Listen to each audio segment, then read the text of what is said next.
আমি ওই দিন একটা ভিডিওতে বলেছিলাম যে আমাদের মেয়েরা মেয়েরা হরহামেশায় নির্যাতিত হচ্ছে। হ্যাঁ, স্বামীর সংসারে স্বামীর কাছ থেকে ভরণ পোষণ দিচ্ছে না, তো তাদের কাছে টাকা আনতে বলতেছে, যে বিভিন্ন কারণে তারা আইনের আশ্রয় নিয়ে এই প্রতিকার পাচ্ছে। আচ্ছা, শুধু মেয়েরা না, আমাদের আমাদের সমাজের ছেলেরাও, তো মানে ছেলেরা আরও বেশি সমস্যায়। হরহামেশাই ফোন আসতেছে যে এই জন্য কী করা যায়, বউ বাপের বাড়ি চলে গেছে, সে আর আসতেছে না, হুমকি ধমকি দিচ্ছে, তার আমার বিরুদ্ধে মামলা করবে, দেন মোর টাকা চায়। এই সমস্ত দেখা গেছে যে যারা সংসার করতে চায়, যে পুরুষরা সংসার করতে চায়, তারা কিন্তু অনেকটা ম্যানেজ করার চেষ্টা করে, তারপরও তারা তাদের স্ত্রীর সাথে কুলিয়ে উঠতে পারে না। এবং স্ত্রীও বুঝে যায় যে সে তো তার ইজ্জত মান ইজ্জত টেকানোর জন্য আমার এগুলো সহ্য করছে, তখন কি করে সে তার নির্যাতনের মাত্রাটা আরও বাড়িয়ে দেয়। এগুলো কিন্তু আমাদের সমাজে হরহামেশাই হচ্ছে। অথচ দেখেন, যেই পুরুষরা তার স্ত্রীকে দিনরাত নির্যাতন করছে, তারা কিন্তু সমাজে ড্যাম কেয়ার হয়ে দিব্যি ঘুরে বেড়াচ্ছে। তারা কোনো আইন কানুন কিছুই ভয় পায় না, যা হয় হবে। অথচ যারা একটু ভদ্র পুরুষ, লোক লজ্জাকে ভয় পায়, সমাজকে ভয় পায়, যে সমাজে জানবে যে আমার স্ত্রীর সাথে এগুলো গ্যাঞ্জাম লাগছে, তারা কি করে মুখ বুজে সব সহ্য করে। আর আমাদের এই মহিলারা কি করে, হাজব্যান্ডকে আরও বেশি যাতে তারা এই স্ত্রীর কারণে মা থেকে আলাদা হচ্ছে, বাবা থেকে, নিজের পরিবার থেকে আলাদা হচ্ছে। তারা কি করতেছে, তারা তাদের ফ্যামিলিতে নিয়ে জামাইকে সেটেল করার চেষ্টা করে। এটাও তো এক প্রকার নির্যাতন, তাই না? ছেলেরা যেমন বলতেছে, যেই বউকে নির্যাতন করে যে তোমার বাবার বাড়ি থেকে আমাকে 2 লাখ টাকা এনে দাও, 5 লাখ টাকা এনে দাও, ব্যবসা করার টাকা দাও, আমাকে হুন্ডা কিনে দিতে বলো, এগুলা কিন্তু বলে। এটা কিন্তু নির্যাতন। আর এটার জন্য আমরা যৌতুকের মামলা করছি। মেয়েরা কি বলে না, মেয়েরাও বলে, স্বামীকে বলে আমাকে আমাকে জায়গা কিনে দাও, আমাকে গহনা করে দাও, আমাকে ফ্ল্যাটটা কিনে দাও, আমার নামে এই জায়গাটা কিনে দাও। এই জায়গা কেনা নিয়েও কিন্তু অনেক মামলা হয়েছে।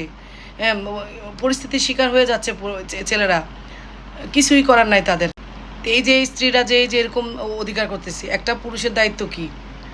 সে বিয়ে করবে, একটা দেনমোহর দিয়ে তার স্ত্রীর ভরণ পোষণ করবে, এবং সময় মতো যখন সুযোগ হয় সে তার দেনমোহরটা পরিশোধ করবে। এটাই তো স্বামী সংসার সুন্দরভাবে পালন করবে। কিন্তু ওই যে অনেক স্ত্রীর আছে, আমাকে এটা করে দাও, ওটা করে দাও, বাড়ি করে দাও, গাড়ি করে দাও, অমুকের এত সেট গহনা আছে আমাকে লাগবে। এটাও কিন্তু নির্যাতন। এবং এটার জন্য পুরুষরা কিন্তু যৌতুকের মামলা করতে পারবে। এখন কিন্তু আদালত এই মামলাগুলো গ্রহণ করছে। যে যারা নাকি এই লোক লজ্জা ভেঙে নিজের জীবন বাঁচানোর তাগিদে বউয়ের নির্যাতন সহ্য করতে না পেরে আদালতে যাচ্ছে, তারা কিন্তু প্রতিকার পাচ্ছে। মেয়েরা যেমন স্বামীর পরিবারের সবাইকে নাম বসিয়ে মামলা করছে, সেম পুরুষরাও কিন্তু এখন যৌতুকের মামলায়, এই শ্বশুর যদি এরকম বলে যে আমার মেয়েকে জায়গাটা কিনে দাও নাই, ও বাড়িটা কিনে দাও নাই, এই গহনাটা করে দাও নাই, তারাও কিন্তু যৌতুকের আওতায় পড়বে। ছেলেরাও কিন্তু আমাকে ফোন দিচ্ছে যে ম্যাডাম, 3 বছর যাবৎ বিয়ে করছি, বউ তো আমার কাছে আমাদের বাড়িতে আসতেই চায় না, তাদের বাসায় থাকবে, আমাকে ওই বাড়িতেই থাকতে বলে। এবং আমি যদি ওই বাড়িতে ওদের সাথেও মানানোর চেষ্টা করছি, কিন্তু তারা আমাকে মানে তাদের কথা মতো আমাকে উঠবোস করতে হয়। তো এটা কি নির্যাতন না? এটাও নির্যাতন। এটার জন্য ছেলেরা আদালতে আইনের আশ্রয় নিতে পারবে।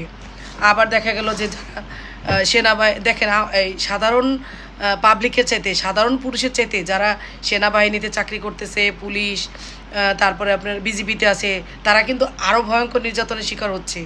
বহু লোক আমাকে ফোন করছে যে আমার বউ তো আমাকে এই হুমকি ধমকি দেখায়, মামলা করবে।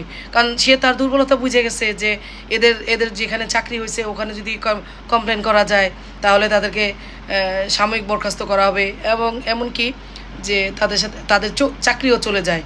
অনেক সদস্যের এরকম চাকরি চলে গেছে, মামলার জন্য ঝুলা রয়েছি, তাদের পজিশন আর নাই। তো দেখেন, আমরা পুরুষরা কত নির্যাতিত হয়, যেটা নাকি তারা লোকলজ্জার অভাবে, লোকলজ্জার ভয়ে এবং সামাজিকতার কারণে তারা কোর্টের দ্বারস্থ হতে পারছেন না। এখন আরেকটা জিনিস আমি বলবো, যে দ্বারস্থ হতে কেন পারবেন না? আপনাকে তো বাঁচতে হবে, তাই না? তো এই ধরনের কোনোই হলে আপনি বিচার সালিসি বসান, তাতেও কাজ না হলে আপনিও আইনের আশ্রয় নেন। মেয়েরা যেমন মিথ্যাভাবে মামলা করছে, আপনিও করেন। আপনি লিগেলভাবেই যান।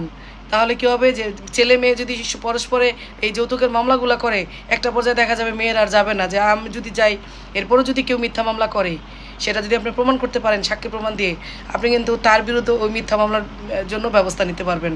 তা আইন তো আগের মতো নাই, অনেকটাই সহজ হয়ে গেছে সবার জন্য। তবে একটা কথা বলবো যে সংসার জীবনে সংসার করতে চাইলে সুষ্ঠু সুন্দরভাবে সাংসারিক লাইফে কিন্তু টুকটাক ঝগড়াঝাটি লেগেই থাকে প্রত্যেকটা ফ্যামিলিতে। আমার ফ্যামিলি কি, আপনার ফ্যামিলি কি, সব ফ্যামিলিতেই। তবে ঝগড়ার একটা মাত্রা আছে, নির্যাতনের একটা মাত্রা আছে।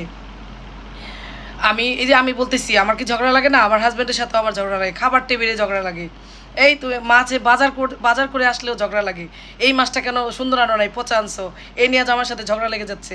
তো একটু অসুখ হইলে তুমি আমার কেয়ার করতেছো না, তার অসুখ হলে সে আমাকে বলতেছে যে কেয়ার করতেছো না। এটা তো এটা তো ঝগড়া, এটা মানিয়ে নিয়ে চলা যায়। কিন্তু ওই যে আমি যেগুলো বলছি নির্যাতন, সেই নির্যাতনগুলো তো আর ঠিক মানিয়ে নেওয়া যায় না। হ্যাঁ, অনেক বউ ব্ল্যাকমেল করে। প্রত্যেকটা ফ্যামিলিতে কিন্তু ঝগড়া লাগে, তাই না? কেউ দেখেন সুন্দরভাবে সংসার করতেছে, বাচ্চা কাচ্চা হইলে তো সবাই চায় কেউ না কেউ আমাদের একটু ছাড় দিতে হবে, কেউ একটু বেশি বলবে, কেউ একটু কম বলবে।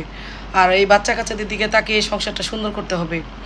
অনেকে এই বাচ্চা সংসারের জন্যই মুখ বুঝে অনেক কিছু সহ্য করে, মেয়েরাও করে, ছেলেরাও করে। ধন্যবাদ সবাইকে।